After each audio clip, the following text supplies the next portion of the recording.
This is my character journal for this particular show. So yes, so I can take notes in this and then I'll forget it all. You don't like it much down here, do you, Miss Handler? You know, it's hard not to miss the things you leave behind. CBR is crazy excited about this show, and they don't even know how excited they're going to be when they realize, like, I've been saying, like, this isn't just a scary clown show. No, it's got rich acting in it. It's got such texture, and it's the longest you're going to get to spend in this world. Like, it's a television show, so right. you get it's a cinematic television show. Yeah. And so you get to spend so much more time in the world. So you'll have to spend more time with these people, and you'll start to see it's rich with humor, it's rich with family. I think it's a love. My pitch is always that my love story is with Leroy's character. I like to call him Leroy. Because it's two dudes who are on different sides of an isolation spectrum. Like Dick wants to protect himself in a certain way, and Leroy wants to protect himself in a certain way, and these two dudes have to find trust for each other, and I think they fall for each other in a way that's, like, even if they never see each other again, they remember each other forever. Well, and you know what happens when you love people, and there is a lot of love in the show, it makes you very vulnerable. Yes. And then there's some clowns around that are going to take advantage of that. Come on now. It makes me swear when I do interviews. Yeah. Because it makes it that much more infuriating. When clowns come and disturb peace. And so as a fan, I'm so nerded out. Well, I'm nerded out for a couple reasons. Because first of all, I'm like, we have not seen really a projectionist character. No, and I'm like, not at all. this is great. This is like the love of movies. I was gonna say, we movie nerds are like, what a cool right? job. Yes. I love You saw them first. Yes. I love it. I love that aspect of it, and I also love that we're seeing Scatman, except in a whole different period of Dick Hallorann's life. And I was like, damn, if Mr. Crothers had known that you would be playing him all these years later, I think he would have been really happy. I think he brought great integrity and groundedness to the performance, and it's my hope that that's what I do whenever I do anything. So honoring the vision that was already created and being supported by such a great network and cast and team and company and script made my job significantly, not significantly, but it made it very easy. Did you do any kind of studying? Oh. Oh, this is my character journal for this particular show. So yes. Thank you for bringing it. I'm still using it because this all counts. This all counts. So I can take notes in this and then I'll forget it all. But also when you ask questions, I'm like, I don't know. Let me see. Interesting. Open it up to a random page and please read me something if you feel like sharing it. That's not a good page. To swallow or be swallowed. Getaway. Help me, Leroy. This is, I can't see. You can see it's a bit of a mess. Yeah. So I can't quite, but each color means a different things. Catch your breath, desperate, the open, the safe. Hear the footsteps, gulp, belly breaths. You're a baby, fight for it.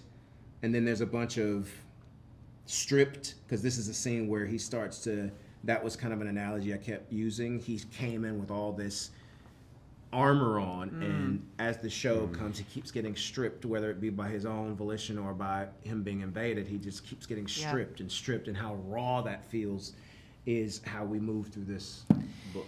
Now, as you say that, number one, it makes me feel that much more appreciative for how much groundedness the show has, which I wasn't prepared for. But it also makes me think of your character as well, because you are just the same kind of thing. It's just like having this unfairness, this indignity, and it just keeps on happening.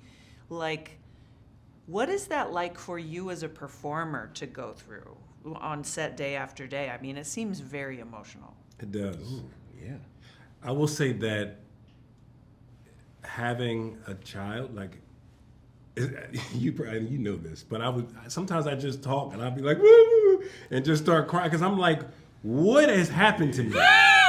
and I had my first child was a daughter, and so I would be like, I don't understand why, but I think I just held so much in my whole life that, having a daughter just opened my heart up, and so it allowed me to have so much more access because it's so easy in life to just protect yourself. And I know how to protect myself, and I do it a lot. I mean, I think I just naturally do that on purpose, by default. And I think he lives exactly the same way. He's just forced to not live in that way. That's sort of what propels all of us, I Yes. think, is that when we no longer have any choice, we must rise to the occasion. Absolutely. That's kind of the test of Derry, Maine. Absolutely. That's right. That's what it is doing. Going, I'm taking your choices away. And you have to have great Right. writing. Yeah. It's like, We are supported by great writing. yeah. 'Cause If you don't, Incredible Damn, it's I like don't- one of those things. I don't think I mean, I went into it feeling like this is a surprisingly deep show. And now that every time I have another conversation, I'm like, oh my God, it's so much more than I even thought coming in. Yeah, And I really appreciate that. got to do the work. Do you think that having this kind of transformative character here is going to be carried into, like, when we see sort of like fan favorites going forward in the future? Because it's like you have this role in superhero stuff, very different vibe, but also just a beloved property, though. Do you think you'll take it forward with you in some way, like To the different next- like projects and Yeah, stuff? well, like the next time we see Blake Tower, like, which I don't know when that would be. Who knows? Right? Who knows? I will say this. Hank forced me to have to grow. And because when I read Hank, I was like, this man is more courageous than I am. I mean, like, there's a reason why people like Malcolm X or Martin or someone like Mandela, like, it's easy to be like, well, yeah, I know how to do that. No, you don't. I would do that. You know No, what I'm you saying? wouldn't. That's 28 years of somebody having to really ask questions that the average person will never ask.